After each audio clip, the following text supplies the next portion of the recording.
Hey, World Civilizations. This is Mr. Lasseter and Mr. Guilford. with you today, and we're going to go over some of the study guide questions to help you study for your test. So what we're going to do is get started. We're going to go through a couple questions from each section, follow along, and see if you can keep up with us. Ready? Ready. Yes, now I'm ready. Can you locate Jerusalem, Mecca, Medina, and Constantinople? Yes, I can. Excellent. Mr. Guilford, can you describe the location and size of the Byzantine Empire and Umayyad Caliphate? I can try. The Byzantine Empire was centered on Greece. For a long time also included Anatolia. The Umayyad Caliphate stretched all the way from Persia through Saudi Arabia, the rest of the Middle East, across northern Africa, and then all the way up to Spain. That's pretty good. All right, moving on to Byzantium. Why did Constantinople flourish as the capital of the Byzantine Empire? Constantinople was pretty important as far as trade goes. It also was a very rich city. It was located right where Asia and Europe come together, and so it was very important for trade. It was the seat of the Eastern Roman Empire and stayed fairly important until it got ridiculously beaten by lots of people, including the Crusaders and finally the Ottomans. Ding, ding, ding. What was the religious role of the Byzantine emperor? The Byzantine emperor's main role was as the head of the Orthodox Church, later known as the Eastern Orthodox Church, after the Western Christians stopped listening to him. One of his main powers was he could name the patriarch of the Eastern Church, who was kind of like the Pope. So the Byzantine emperor was more or less the Eastern Pope, even though he wasn't a church person. Good enough. World Civ, I think I'm winning right now. I don't know about that. Maybe we can have them vote on like a Google form or something. Yeah, So vote for anyway, me. Rise of Islam and the Caliphates. He's definitely going to get this one. All right, so the Arabian Peninsula. What are some of the dominant geographic features of the Arabian Peninsula? Well, it's a peninsula, so it's surrounded on three sides by water: the Persian Gulf, the Arabian Sea, and the Red Sea. The other dominant feature are deserts, including the Syrian desert and the Arabian desert. So there was trade across that desert with camels.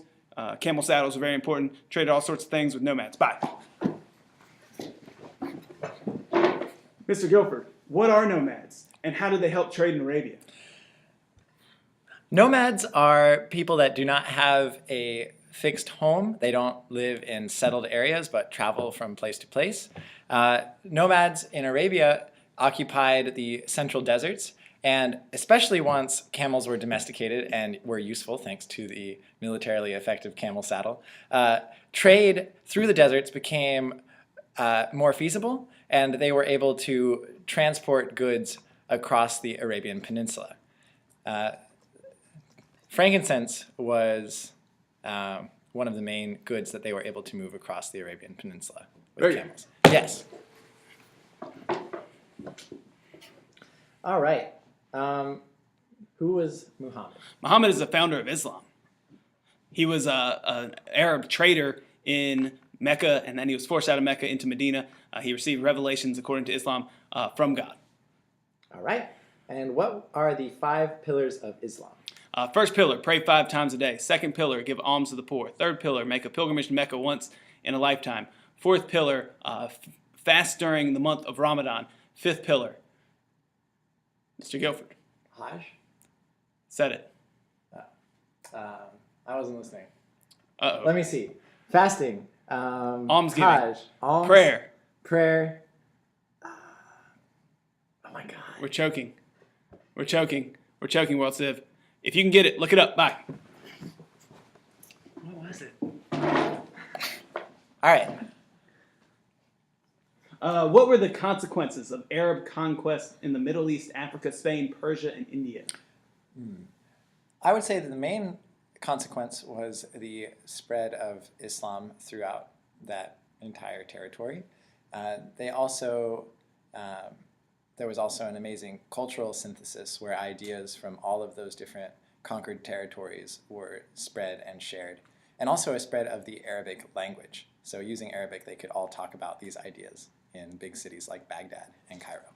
Nice. Fifth pillar of Islam, saying that you're a Muslim and that there's only one God. Oh, that's the most important one. Yeah, that was like that's Confession the of first faith. one. You have to do that before you do all the others. My God. F. Early Middle Ages. What effect did the collapse of Rome have on the economy of Western Europe? Oh, geez. Well, Rome collapses, and so it leads to a fragmentation of Europe. Basically, everything breaks apart. There's a decline in trade as roads fall into disrepair and disuse, and so we see different kingdoms pop up and have to be self-sufficient because there's a breakdown of trade. So basically, everything horrible until the feudal system.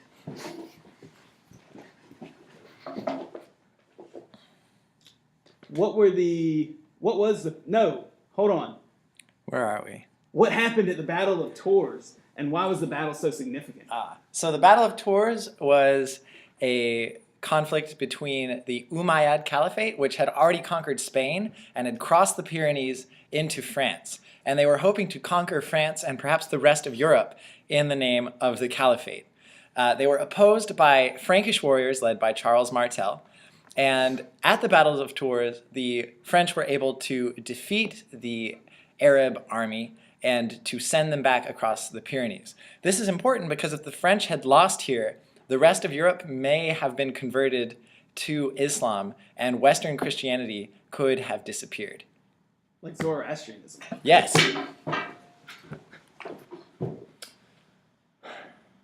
What was the feudal system, and why did it develop? The feudal system was a system of land ownership and lords and vassals and knights and serfs, where you had a large landowner like a king grant smaller areas of land to his vassals, who would most likely be nobles. They could in turn grant land to their vassals, who would in turn grant it maybe to knights, and serfs would work on all this land. Basically, they gave you land in exchange for loyalty and protection. It develops because we see the fragmentation, the need for protection from invading groups, and also a need for self-sufficiency and organization after the fall of the Roman Empire. So it's a way that they began to organize. What were the different levels of the feudal system, and how were power and land connected in these levels? Two-part. Okay, so the different levels, let's start with that. The king is at the top of the feudal pyramid, and I guess basically he starts out with all of the land. But he can't control all of this land, mostly because they aren't connected by good roads, and raiders and stuff are messing with everything. So he divides his land up, and he gives the land to somebody he trusts, perhaps. And he says, basically, this land is yours, do whatever you want, but you owe me military service. When I call upon you, it is your obligation to basically come and help me. So he gives out huge chunks of lands to these higher lords, perhaps archdukes or something like that. And then those lords, those higher lords, will also give away some of their land to lesser lords, vassals. And these vassals can then once again distribute land. And at each step, the people below will offer military service to the people above. You can get down to tiny little pieces of land where maybe just a single knight lives. On the land labor the peasants. And the peasants basically owe their labor to the lords. In return for their labor, they get military protection in case, let's say, the Vikings invade. And so basically land is connected to power in the Middle Ages because land comes with people who will work on it. Those people will work on it, they will grow stuff for you. You can use that produce to make money or to feed yourself or to feed your followers, and also use it to equip yourself for battle. So that way when the time comes, you've used your land and you have a horse and a suit of armor and you can go serve your king. I hope this is an easy one. How was the church hierarchy organized? Ooh, okay, this is a good one. All right, I should know this. At the top, you got a pope. The pope is the patriarch of Rome, and he has all the power in the the Roman Catholic Church. Underneath the pope, you have a group of bishops known as cardinals, and their main job is to elect the pope. Below cardinals, you have bishops and archbishops. Their only difference from cardinals is they don't have special privileges to elect the pope, but they are in charge of different regions of the Catholic Church. These Bishops and archbishops are also in charge of lesser groups, or people known as priests. These priests are the ones who run the individual churches, and they minister to the general population. Also off on the side, we have these monastic groups or orders who answer to the Pope but aren't necessarily under the authority of a bishop. Mr. Guilford, how could a Christian achieve salvation? Well, I guess a Western Catholic Christian could achieve salvation only through the Catholic Church.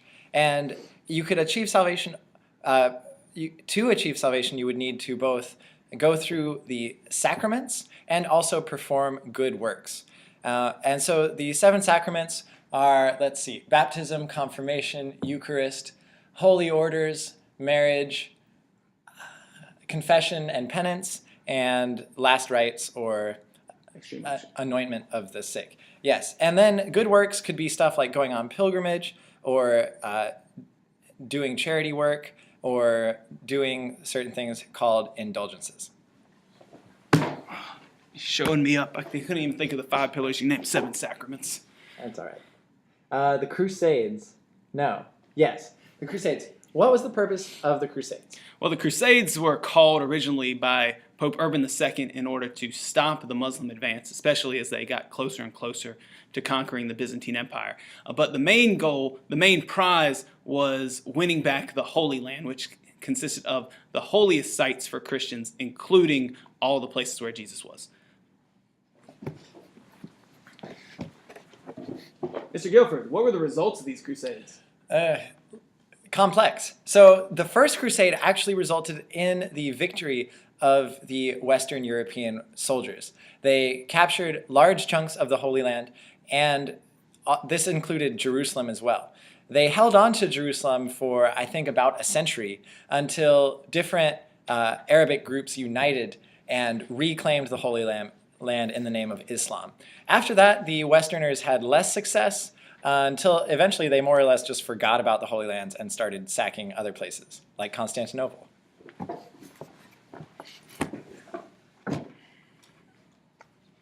What were the long-term effects of the Crusades? The Crusades have several long-term effects. First and foremost, as we talked about in class, they have a long-term animosity that develops between Christians and Muslims. But on a happier note, it leads to an exchange of ideas and an increase in trade between these different groups. Also, as people went off to war and died and their land reverted to the king, we see a decline of the feudal system.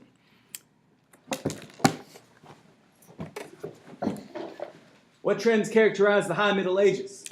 Well, we see a growth in population, a reemergence of trade. Because of these two things, we see a reemergence of cities and urban life. The Crusades also contribute to some of these High Middle Age tendencies, including the growth of cities in Italy as Italians get rich by plundering Constantinople and stealing Constantinople's trade. What else do we see? Those are some. There are more. What was the significance of the end of the Viking invasion? That's one. Oh, yeah, there's one. So the Vikings stop invading. Basically, they settle down in Europe. And so as we have the end of Viking and other invasions, Europeans don't have to worry so much about protection. Also, if you don't have to worry so much about protection, you might start trading with one another. So Europeans traded back and forth, made a lot of money. We see the growth of cities because of this trade. We see the growth in population because people aren't just being killed all the time by these invading groups. Mr. Guilford, last section. What were the consequences of the bubonic plague on Europe? Lots of people died, obviously. The decline in population results in economic opportunities for those people who are left over. Because the population has decreased by about half, there's twice as much land to go around. There are some other consequences too, but I haven't watched Mr. Lasseter's video on this Oh, yet, snap! Watch the video! Did I answer that one well enough? It was fine. It was fine. Awesome. Yes. All right. How did the power of the Catholic Church and the authority of the Pope decline in Europe? Oh, in the man, 1300s? so difficult. So we see a couple things happen. The Pope in Rome starts arguing with the King of France. And so after the Pope dies, the King of France orchestrates a French king to rule from Avignon in France. And so while the Pope's living it up there, people are realizing, hey, maybe he's not very humble. He's living too much like a king. Maybe we need a different type of Pope. Later on, the Pope returns to Rome and dies, and they elect a new Pope who's Italian, and the French say, well, heck, we want a French Pope. So they elect a second Pope, and we see now two popes in what we call the Great Schism, and this just makes people lose a lot of respect for the popes, as they just both accuse each other of being the Antichrist over and over and over again.